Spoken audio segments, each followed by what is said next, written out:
Escritos de John Knox, um tratado de oração, uma declaração, o que é a verdadeira oração, como devemos orar e pelo que devemos orar. Apresentado por John Knox, pregador da Santa Palavra de Deus, ao pequeno e disperso rebanho de Jesus Cristo. A oração brota da verdadeira fé, Romanos 10. Quão necessária é a correta invocação do nome de Deus, também chamada de oração perfeita.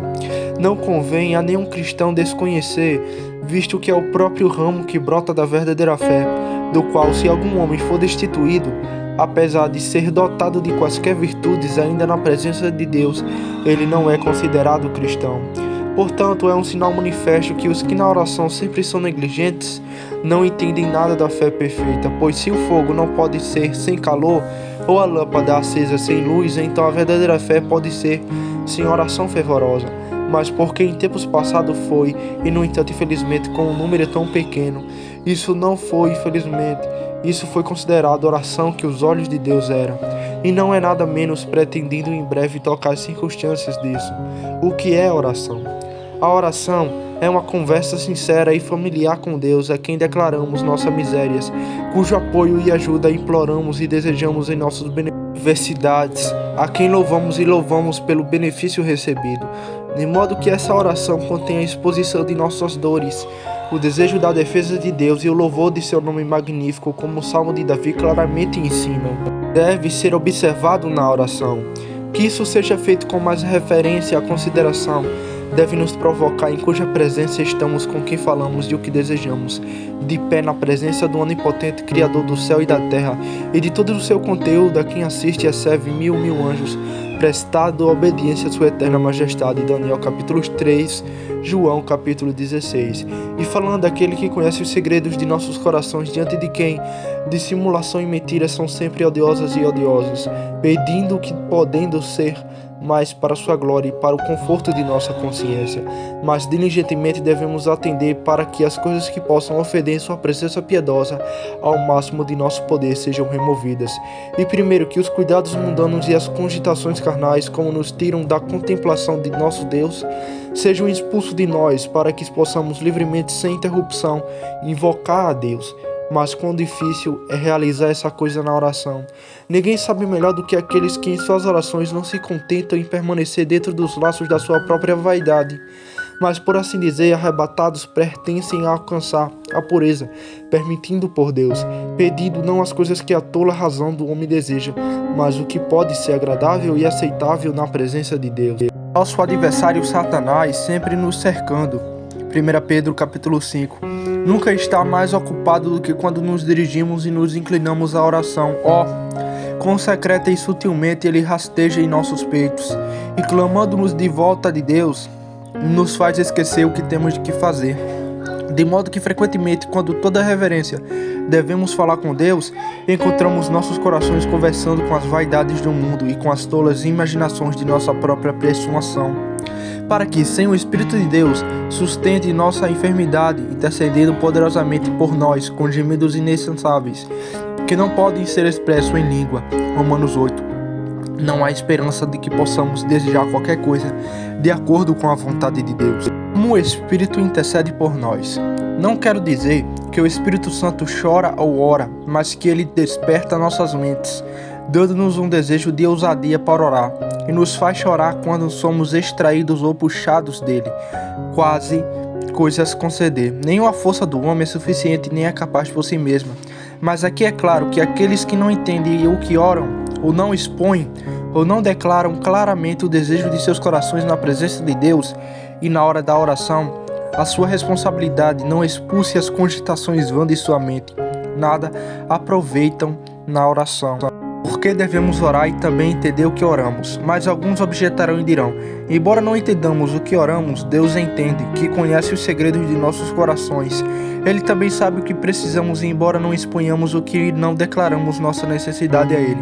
Tais homens realmente declaram que nunca entenderam o que a oração perfeita significa, nem para que fim Jesus Cristo nos ordena orar, que é primeiro, que nossos corações sejam inflamados com contínuo temor, honra e amor a Deus, a quem corremos em busca de apoio e ajuda, sempre que o perigo ou a necessidade exigirem, para que aprendamos a notificar nosso desejo em sua presença, Ele pode nos ensinar o que deve ser desejado e o que não é desejado. Em segundo lugar, que sabemos que nossas petições são concedidas somente por Deus, somente a Ele devemos render e dar louvor, e que sempre tendo sua infinita bondade fixada em nossa mente, possamos constantemente permanecer para receber aquilo com que fervorosa oração desejamos, pois às vezes Deus adia ou prolonga a concessão de nossas petições para o exercício e prova de nossa fé, e não que Ele durma ou esteja ausente de nós a qualquer momento, mas para que com mera alegria possamos perceber o que com longa expectativa permaneceremos, para que assim nós, seguros de sua providência eterna, na medida em que a enfermidade de nossa natureza corrupta e mais fraca permitir, não duvidemos de sua mão misericordiosa, nos aliviará na necessidade mais urgente na extrema tribulação. Portanto, os homens que nos ensinam que não é necessário que entendamos o que oramos, porque Deus sabe o que precisamos, também nos ensinariam que nem devemos honrar a Deus, nem ainda preferiam dar graças a Ele pelos benefícios recebidos. Pois como devemos honrar e louvar aquele cuja bondade e liberalidade não conhecemos? E como saberemos a menos que recebamos, às vezes tenhamos experiência? E como saberemos que recebemos, a menos que saibamos verdadeiramente o que pedimos? A segunda coisa a ser observada na oração perfeita é que, estando na presença de Deus, somos encontrados como reverenciando sua santa lei, arrependendo-nos sinceramente de nossa iniquidade passada e pretendendo levar uma nova vida, pois caso contrário, em vão são todas as nossas orações, como está escrito: quem retirar os ouvidos para não ouvir a lei, sua oração será abominável. Provérbios 15. Da mesma forma, Isaías e Jeremias dizem assim: multiplicarei as vossas orações, e eu não ouvirei, porque as vossas mãos estão cheias de sangue, isto é, de toda crueldade e obra maliciosa. Também o Espírito de Deus apareceu pela boca do cego, a quem Jesus Cristo iluminou por estas palavras. Sabemos que Deus não ouve pecadores. João 9. Isto é, como glória e continuar em iniquidade. Os pecadores não são ouvidos de Deus, de modo que necessariamente o verdadeiro arrependimento deve ser obtido antes da oração perfeita, ou da invocação sincera do nome de Deus. E a esses dois precedentes deve ser anexado o terceiro, que é a direção de nós mesmos na presença de Deus, recusando totalmente e rejeitando nossa própria justiça com todas as cogitações e opiniões sobre isso. E não pusemos que seremos ouvidos por qualquer coisa que venha de nós mesmos. Para todo esse avanço, jactância ou dependência de qualquer coisa de sua própria justiça, repele e retém da presença de sua misericórdia com o alto, orgulhoso fariseu. E portanto os homens mais santos encontramos nas orações mais desanimados e humilhados. Davi diz: ó Senhor nosso Salvador, ajuda-nos, tem misericórdia do nosso pecado por amor de ti. Não te lembres das nossas antigas iniquidades, mas apressa-te, ó Senhor, e deixa que tua misericórdia nos impeça. Salmo 129. Jeremias disse: se as nossas iniquidades dão testemunho contra nós, fazem-te segundo o teu próprio nome. E eis que Isaías diz: tu está irado, ó Senhor, porque pecamos e fomos cheios de toda maldade, e a nossa justiça é como um pano imundo. Mas agora, ó Senhor, tu és nosso Pai, nós somos barro, tu és o artífice, e nós a obra das tuas mãos. Não fique irado, ó Senhor, não te lembres da nossa iniquidade para sempre. Isaías capítulo 64. E Daniel, muito elogiado por Deus, fez em sua oração a mais humilde confissão com estas palavras: nós somos pecadores e temos ofendido, agimos ímpio e nos desviamos do teu mandamento. Portanto, não em nossa própria justiça fazemos nossas orações diante de ti, mas a tua riquíssima e grande misericórdia nos traz à luz. Ó Senhor, ouça, o Senhor seja misericordioso e poupe-nos. Ó Senhor, atente, ajude e não cesse. Meu Deus, mesmo por amor do teu próprio nome, faze-o, porque a tua cidade e o teu povo são chamados pelo teu nome. Daniel capítulo 9. Eis que nesta oração não há menção de sua própria justiça, sua própria satisfação ou seus próprios méritos, mas a confissão mais humilde, procedente de um coração triste e penitente, não tendo nada do que pudesse depender senão a misericórdia certa de Deus, somente que havia prometido ser seu Deus, isto é, sua ajuda, conforto, defensor e libertador, como ele também fez conosco por Jesus Cristo em tempos de tribulação. Portanto, eles não se desesperaram, mas depois do reconhecimento de seus pecados, pediu misericórdia e obteve o mesmo. Portanto, é claro que os homens em suas orações respeitam qualquer virtude que procede de si mesmo, pensando assim que suas orações são aceitas, nunca oradas corretamente, que jejum e esmolas são como oração, e embora a oração fervorosa se junte ao jejum, a vigilância e as esmolas, nenhuma dessas é a causa de Deus aceitar nossas orações, mas são esporas que nos permitem não variar, mas tornar-nos mais capazes de continuar em oração, que a misericórdia de Deus aceita. Mas aqui pode-se objetar que Davi ora: guarda a minha vida, ó Senhor, porque sou santo, ó Senhor. Salva minha alma, porque sou inocente, e não permitas que eu seja confundido. Salmos 38. Também Ezequias diz: lembra-te, ó Senhor, rogo-te, que tenho andado retamente diante de ti, e feito o que é bom aos teus olhos. 2 Reis, capítulo 20. Estas palavras não são ditas de homens gloriosos, nem ainda confiando em suas próprias obras, mas é que eles testificam ser filhos de Deus pela regeneração, a quem ele prometeu sempre ser misericordioso e em todos os momentos ouvir suas orações. A causa de sua ousadia foi Jesus Cristo, e assim suas palavras brotam de uma fé habitual, constante e fervorosa, certamente acreditando que, como Deus de sua infinita misericórdia o chamou ao seu conhecimento, não permitindo que andassem segundo sua própria maldade natural, mas parcialmente os ensinou a se conformarem à sua santa lei, e que por causa da semente prometida, então ele não poderia deixá-los destituídos de conforto, consolados e defesa em tão grande e extrema necessidade. E assim sua justiça alega que eles não se gloriam ou confiam nela, mas para fortalecê-los e confirmá-los nas promessas de Deus. E esta consolação eu desejo a todos os cristãos em suas orações, um testemunho de boa consciência para assegurar-lhes as promessas de Deus. Mas para obter o que eles pedem, devem depender apenas dele. Toda opinião e pensamento de nossa própria justiça era deixado de lado. E além disso, Davi, nas palavras acima, compara-se com o rei Saul e com o resto de seus inimigos que o perseguiram injustamente, desejando que Deus não prevalecesse contra ele, como ele diria: injustamente eles perseguem a mim, e portanto, de acordo com minha inocência, defenda-me, pois, caso contrário, ele se confessa mais gravemente ter ofendido a Deus, como nos lugares anteriores ele testemunha claramente. A hipocrisia é atribuída apenas a Deus. Em terceiro lugar, na oração deve-se observar que é que o pedimos a Deus, devemos desejar sinceramente o mesmo, reconhecendo-nos indigentes e nulos, e que somente Deus pode conceder a petição de nossos corações quando sua bondade, vontade e prazer é. Pois nada é mais odioso diante de Deus do que a hipocrisia e a dissimulação. E quando os homens pedem a coisas a Deus, das quais não têm necessidade, o que acreditam obter por outros do que somente por Deus. Como qualquer homem pede a Deus a remissão de seus pecados, pensando, no entanto, obter o mesmo por suas próprias obras ou por méritos de outros homens, ele zomba de Deus e engana a si mesmo. E nesses casos, muitos ofendem, principalmente os poderosos e ricos da terra, que por costume comum rezarão esta parte do Pai Nosso: o pão de cada dia dai-nos hoje, isto é, uma sustentação moderada e razoável.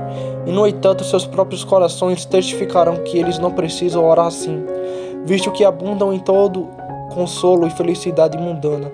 Não quero dizer que os homens ricos não devem orar esta parte da oração, mas gostaria que eles entendessem o que deveriam orar nela, e que eles não perguntam nada sobre o que não sentiram maravilhosamente indigentes e dispensável, pois a menos que chamemos em verdade, ele não concederá, e se não falarmos de todo o coração, não encontraremos.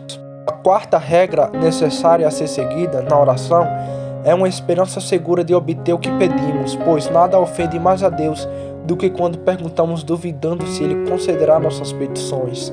Pois ao fazê-lo, duvidamos se Deus é verdadeiro, se ele é poderoso e bom. Tiago diz: nada obtém de Deus, Tiago 1, e portanto Jesus Cristo ordena que creiamos firmemente para obter tudo o que pedimos, pois todas as coisas são possíveis ao que crê. E portanto, em nossas orações, o desespero deve ser sempre expulso.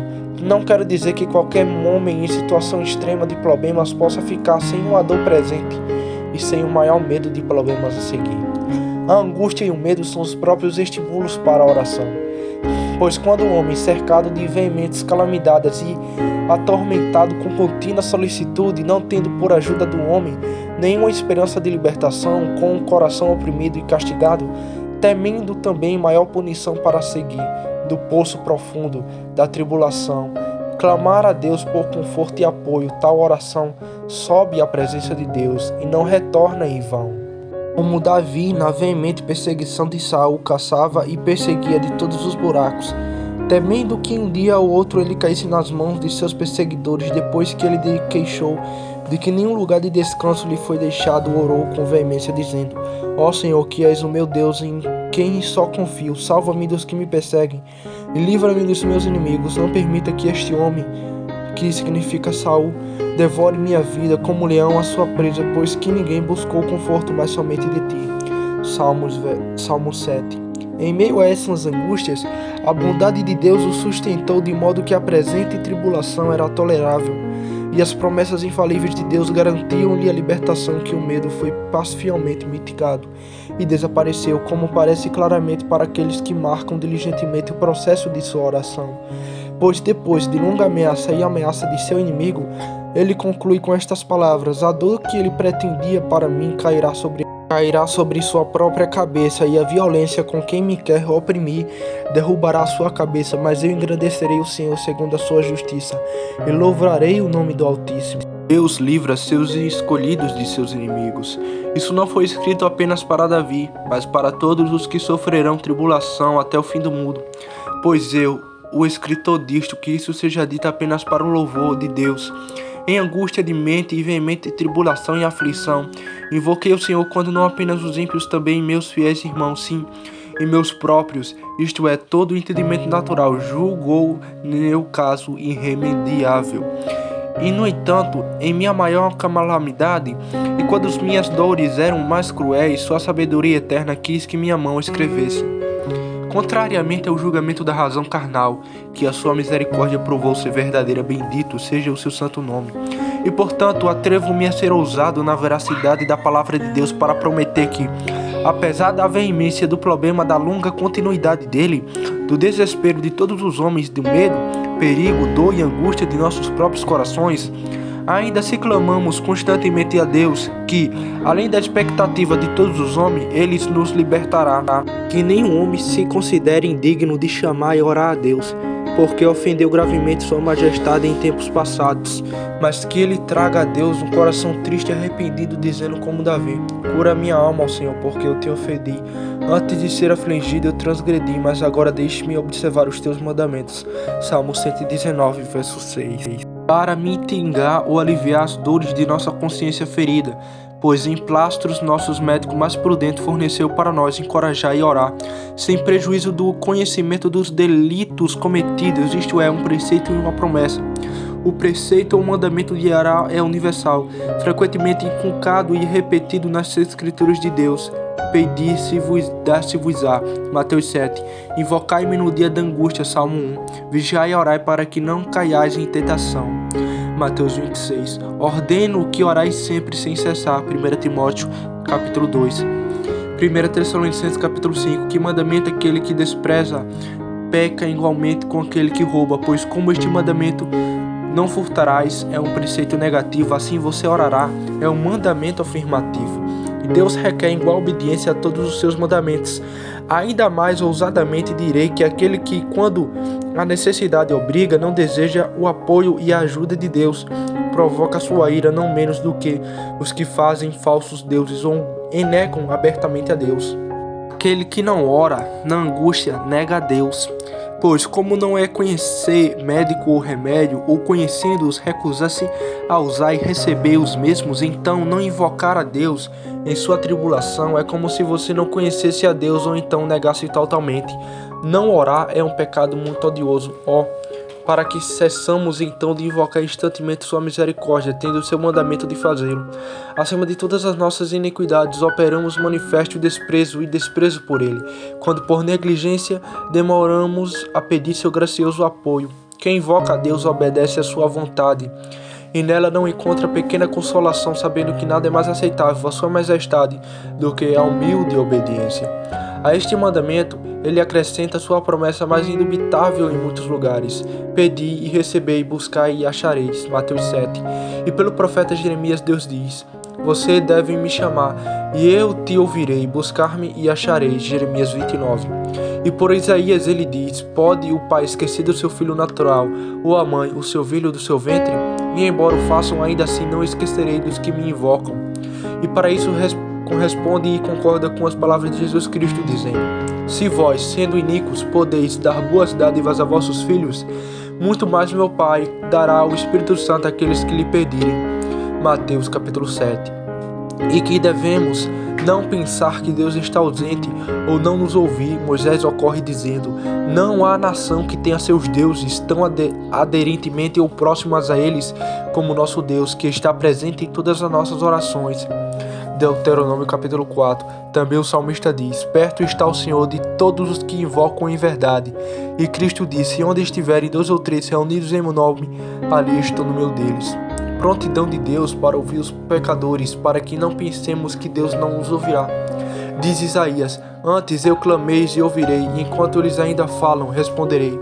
E também: se chegar a tristeza ou a calamidade antes da primavera da manhã, reduzirei e trarei alegria. E essas palavras mais confortáveis o Senhor não fala apenas ao Israel carnal, mas a todos os homens oprimidos, permanecendo na libertação de Deus. Por um momento e uma pequena estação eu desviei meu rosto de ti, mas em misericórdia eterna te consolará. A esperança de obter nossas petições deve depender das promessas de Deus. Duros são os corações que tantas promessas mais doces e seguras não obradam, dos quais devem depender a esperança de obter nossas petições. A indignidade ou indignamente de nós mesmos não deve ser considerada, pois embora para os escolhidos que se foram em santidade e pureza de vida, somos muitos inferiores, mas nesta parte somos iguais, pois temos o mesmo mandamento de orar e as mesmas promessas de ser ouvidas. Pois sua graciosa majestade não estima a oração, nem atende a petição por qualquer indignidade ou dignidade das pessoas que ora, mas apenas por causa de sua promessa.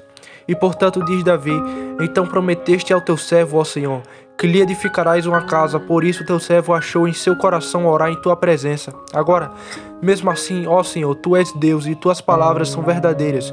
Tu disseste estas coisas boas ao teu servo. Começa, pois, a fazer conforme a tua promessa. Multiplica ao Senhor a casa do teu servo.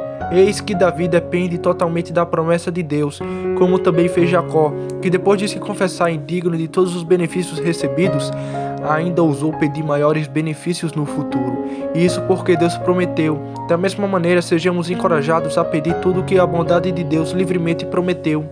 O que devemos perguntar, principalmente declararemos a seguir. Necessidade devemos ter um mediador. A quinta observação que a oração piedosa requer é o perfeito conhecimento do advogado, intercessor e mediador, pois visto que nenhum homem por si mesmo é digno de competir ou aparecer na presença de Deus, porque em todos os homens repousa continuamente o pecado, que por si só ofende a majestade de Deus, suscitando também debate, contenda, odiância e divisão, entre sua justiça inviolável e nós, para os quais, a menos que a santificação seja feita por outros que não por nós mesmos, tão pouca esperança resta de que qualquer coisa dele possamos obter, que nenhuma garantia possamos ter com ele, para nos eximir desta horrível confusão. Nosso Pai misericordioso, sabendo que nossas mentes frágeis deveriam ter sido continuamente abatidas, nos deu seu Filho único e amado para ser para nós justiça, sabedoria, santificação e santidade. Se neles cremos fielmente, estamos vestidos de tal maneira que podemos com ousadia compará-los e comparecer diante do trono da misericórdia de Deus, sem dúvida de nada, mas de que todo o que pedimos por nosso mediador obteremos com toda a certeza. Aqui deve-se observar com mais diligência que, sem nosso mediador, orador e pacificador, não entraremos em oração, pois os chamados daqueles que oram sem Jesus Cristo não são apenas vãos, mas também são odiosos e abomináveis diante de Deus. O que para nós, no sacerdócio levítico, foi prefigurado e declarado mais evidentemente, pois como dentro do santo Isto é, o lugar santíssimo, ninguém entrava senão o sumo sacerdote sozinho. E como todos os sacrifícios oferecidos por qualquer outro que não os sacerdotes, somente provocou a ira de Deus sobre o fazedor de sacrifícios. Assim, quem pretende entrar na presença de Deus ou fazer orações sem Jesus Cristo não encontrará nada além de julgamento terrível e condenação horrível. Portanto, é claro que turcos e judeus, apesar de aparentemente orarem com mais fervor a Deus que criou os céus e a terra, que os guia e governa, que defende o bem e pune o mal, nunca são suas orações agradáveis a Deus, que nem honram sua santa majestade em qualquer arquivo, porque não conhecem a Jesus Cristo. Porque quem não honra o Pai, não honra o Filho. Pois, como a lei é um estatuto que invocaremos a Deus, e como a promessa é feita de que Ele nos ouvirá, assim somos ordenados apenas a invocar por meio de Jesus Cristo, por quem somente obtemos nossas petições. Pois somente nele todas as promessas de Deus são confirmadas e completas, do que sem toda controvérsia. É claro que aqueles que chamaram ou chamam atualmente a Deus por qualquer outro meio que não seja somente por Jesus Cristo, não fazem nada em relação à vontade de Deus, mas prevaquiram obstinadamente e fazem contra seus mandamentos, e portanto não obtêm suas petições, nem ainda têm acesso à sua misericórdia, porque ninguém vem ao Pai de Jesus Cristo senão por mim. Ele é o caminho certo, quem inclina dele erra. Ele é nosso líder, e quem, a menos que sigamos, andaremos nas trevas, e só Ele é nosso capitão, sem o qual nem louvor nem vitória jamais obteremos. Como aqueles que dependem da intercessão dos santos, não vou argumentar de outra forma, mas em breve tocarei as propriedades de um mediador perfeito. Primeiro, as palavras de Paulo são muito seguras que um mediador não é mediador nenhum, ou seja, onde quer que seja necessário um mediador, há também duas partes, a saber, uma parte ofendida e a outra parte ofendida, quais as partes por si mesmas não podem de forma alguma ser reconciliadas. Em segundo lugar, o mediador que se encarrega de reconciliação dessas duas partes deve ser um que tenha confiança e favor em ambas as partes, mas em algumas coisas deve diferir de ambas, e deve estar limpo e inocente também do crime cometido contra o ofendido. Deixe isso ser mais claro por esta declaração subsequente: os anjos podem não ser mediadores. O Deus eterno, de um lado, e todos os homens naturais descendentes de Adão do outro. A infinita justiça de Deus é tão ofendida com a transgressão de todos os homens, que de modo algum pode ser feita amizade, a menos que seja encontrada uma que possa satisfazer plenamente as ofensas do homem. Entre os filhos do homem, nenhum foi encontrado capaz, pois todos foram considerados criminosos por culpa de um. E Deus, infinita em justiça, deve abominar a sociedade e o sacrifício dos pecadores. E quanto aos anjos, o que poderia prevalecer em sua substituição pelo homem? Que, embora tivesse se interposto como mediador, ainda assim não tinha justiça infinita. Jesus Cristo, Deus e homem, é o mediador. Quem então deve ser encontrado aqui o pacificador? Certamente a infinita bondade e misericórdia de Deus não pode sofrer a perda perpétua e o repúdio de suas criaturas, e portanto sua sabedoria eterna forneceu tal mediador, tendo com que satisfazer a justiça de Deus, diferindo também da divindade, seu único Filho, vestido na natureza da humanidade, que se interpôs como mediador, não apenas como bondade, pois a pura humanidade de Cristo por si mesma não pode fazer intercessão nem satisfação por nós, mas Deus e o homem. Na medida em que ele é Deus, ele pode completar a vontade do Pai, como ele é homem, puro e limpo, sem mancha ao pecado. Ele pode oferecer sacrifício para a purificação de nossos pecados e santificação da justiça de Deus, pois a menos que os santos tenham esses dois, divindade igual ao Pai e humanidade sem pecado, o ofício de santos mediadores não pode usurpar. Mas aqui será contestado quem não sabe que Jesus Cristo é o único mediador de nossa redenção, mas isso não impede que santos e homens santos sejam mediadores e intercedam por nós, como se Jesus Cristo tivesse sido apenas uma honra nosso mediador e depois tivesse renunciado ao cargo para seus servos. Quem faz outros mediadores além de Jesus Cristo, recebe dele a honra. Esses homens não suplicam gentilmente a Jesus Cristo, tirando-lhe tal parte de sua honra? Caso contrário, fale as Escrituras de Deus, testificando que ele se fez homem e provou nossas enfermidades, ter sofrido a morte voluntariamente, ter superado o mesmo, e tudo para este fim, para que ele possa ser nosso sumo sacerdote perpétuo e soberano, em cujo lugar ou dignidade nenhum outro pode entrar. Hebreus 6, versos 7 ao 10. Como João disse, se alguém pecar, temos o advogado junto ao Pai, Jesus Cristo, o justo. 1 João capítulo 2. Marque bem estas palavras. João diz: nós temos atualmente um advogado suficiente, a quem Paulo afirma está sentado à direita de Deus. Romanos 8. E ser o único mediador entre Deus e o homem, pois somente ele, diz Ambrósio, é nossa boca por quem falamos a Deus. Ele é nosso olho por quem vemos a Deus, e também a nossa destra pela qual oferecemos qualquer coisa ao Pai. Que a menos que intercedem nem nós, nem nenhum dos santos podemos ter qualquer sociedade ou comunhão com Deus.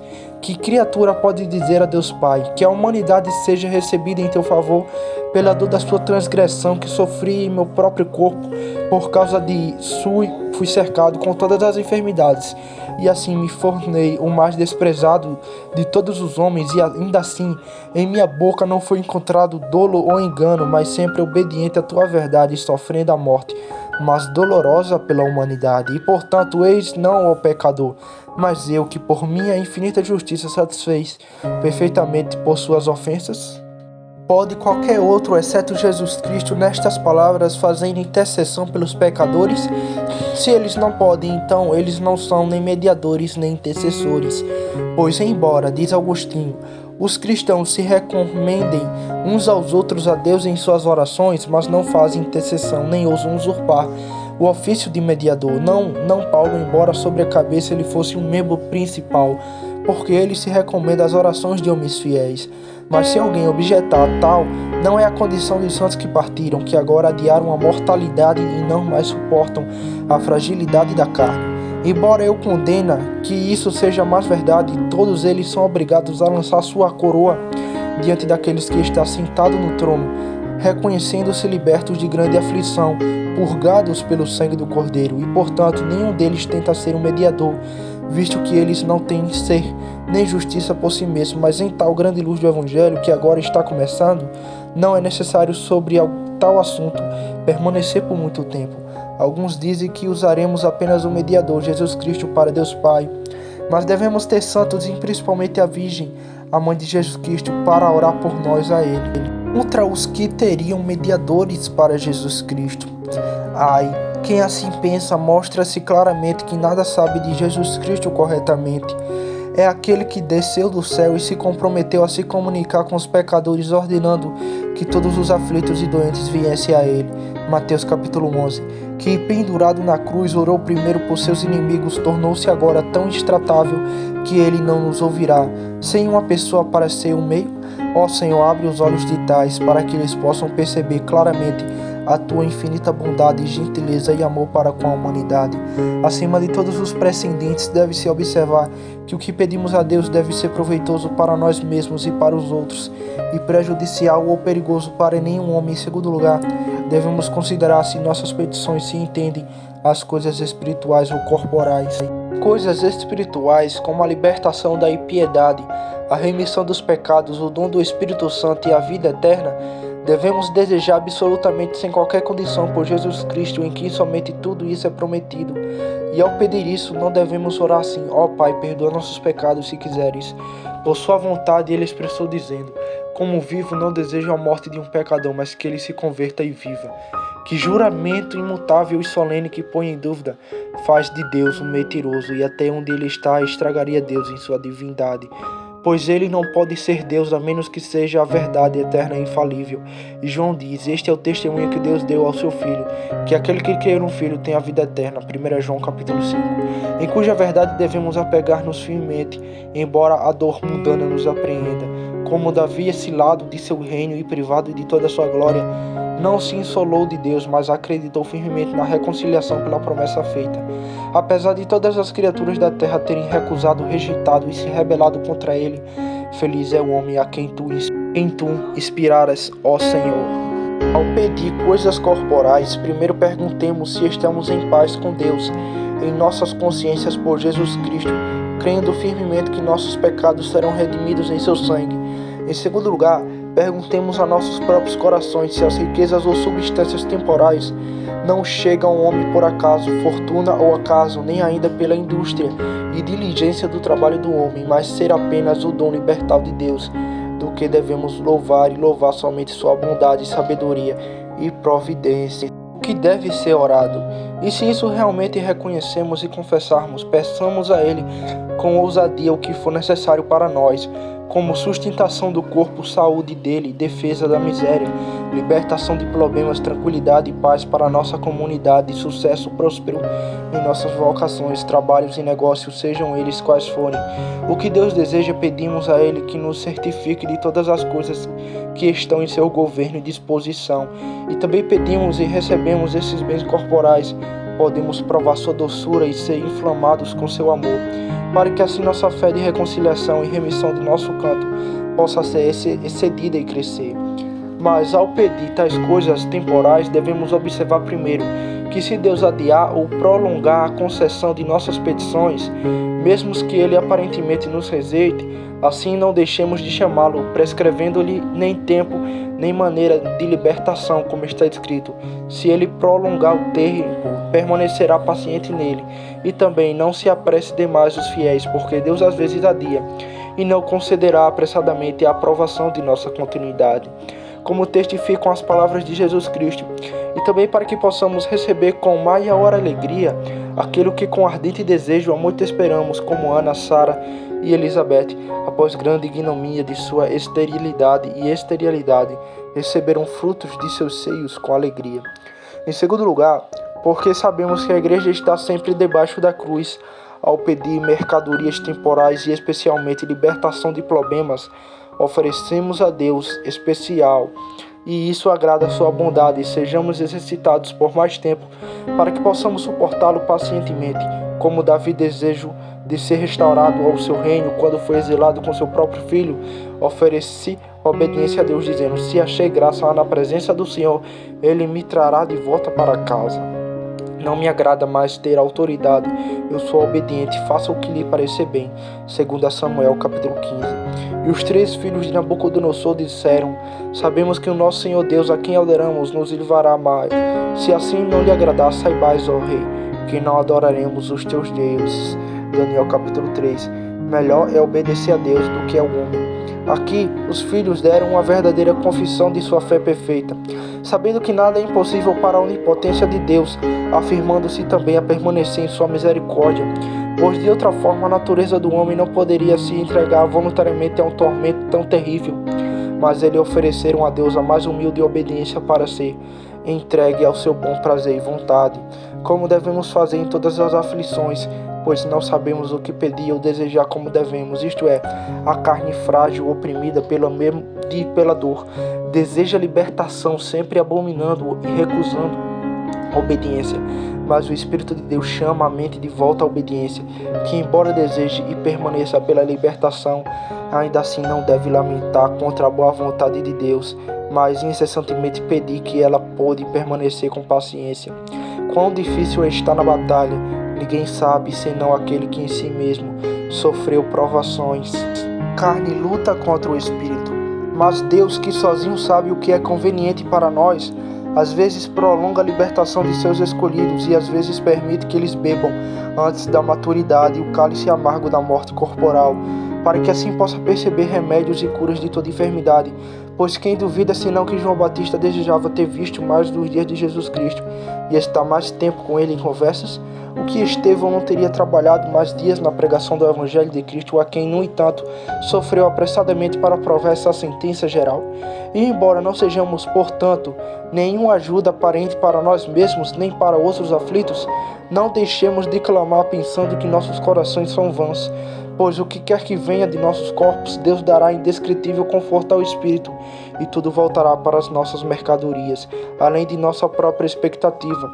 A causa pela qual sou tão tedioso neste assunto é que sei quão difícil é a batalha entre o Espírito e a carne, sob a pesada cruz da aflição, onde não aparece nenhuma defesa mundana, mas a morte presente. Os impedimentos vêm da fraqueza da carne. Conheço as queixas relutantes e murmurantes da carne. Conheço a ira e a indignação que concede contra Deus, pondo em dúvida todas as suas promessas e estando prontos a cada hora para cair totalmente de Deus, contra a qual resta apenas a fé, provocando-nos a clamar fervorosamente e orar pela assistência do Espírito de Deus, onde se continuarmos nossa calamidade mais desesperadas, ele se tornará uma alegria e um fim próspero. A ti, ó Senhor, somente seja louvado, pois com experiência escrevo isso e falo. Onde, por quem e a quem horas devemos orar? Não devo ser deixado de lado com silêncio. A oração privada, como os homens secretamente oferecem a Deus por si mesmo, não requer lugar espiritual, embora Jesus Cristo ordene quando oramos entrar em nosso quarto e fechar a porta, e assim orar secretamente ao nosso Pai. Mateus 6. Por onde Ele quer que devemos escolher para nossas orações os lugares que possam oferecer menos ocasião para nos clamar e voltar da oração. E também que devemos expulsar de nossas mentes no momento de nossa oração todas as cogitações vãs. Caso contrário, o próprio Jesus Cristo não observa nenhum lugar essencial de oração, pois o encontramos às vezes orando no Monte das Oliveiras, às vezes no deserto, às vezes no templo e no jardim. Pedro deseja orar no alto da casa, Atos 10.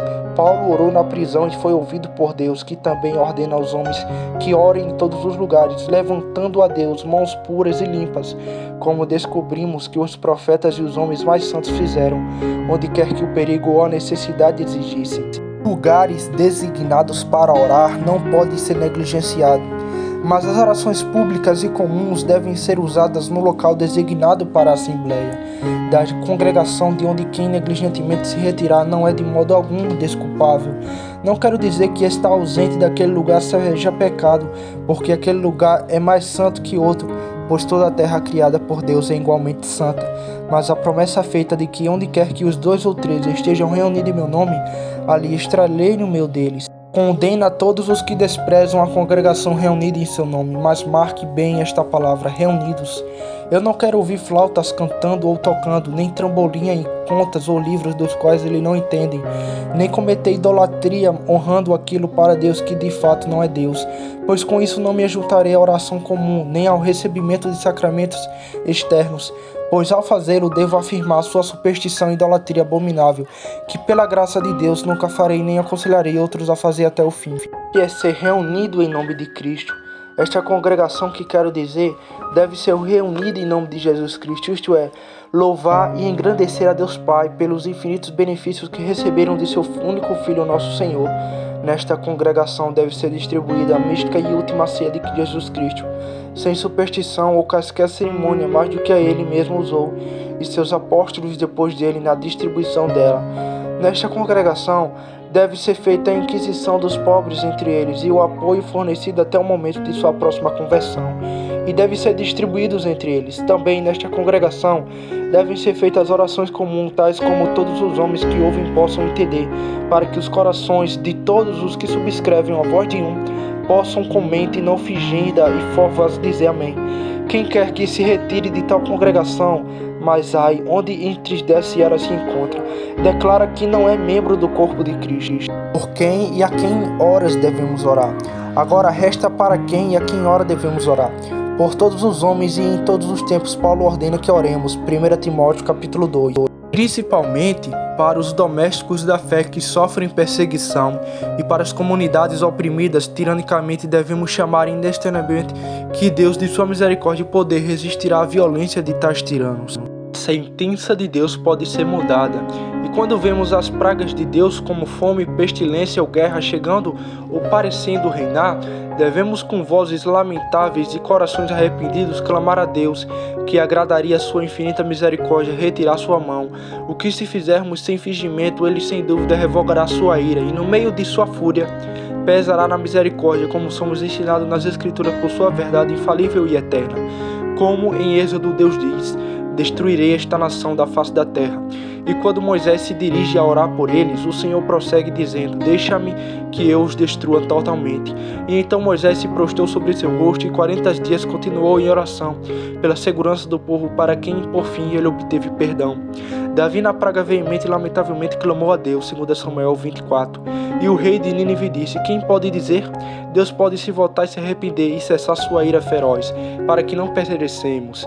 Jonas 3, Quais exemplos e escrituras não são escritos em vão, mas para nos certificar que Deus, de sua própria bondade nativa, mitigará suas pragas por nossa oração oferecida por Jesus Cristo, embora ele tenha ameaçado punir, ou esteja punido atualmente, o que ele testifica por suas próprias palavras, dizendo: se eu tiver profetizado contra qualquer nação do povo, para que eles sejam destruídos, e se arrependem de suas iniquidades, ele se arrependerá do mal que farei contra ele. Jeremias 18.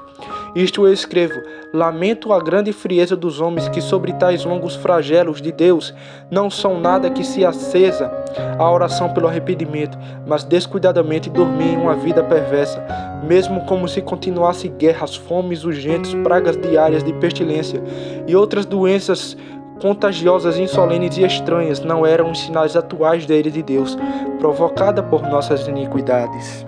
Uma praga ameaçada a Inglaterra. A Inglaterra deixa a tua batalha estendida e assassinato doméstico provocar-te a pureza da vida, de acordo com a palavra que foi abertamente proclamado em ti. Caso contrário, a xícara da ira do Senhor tu terás.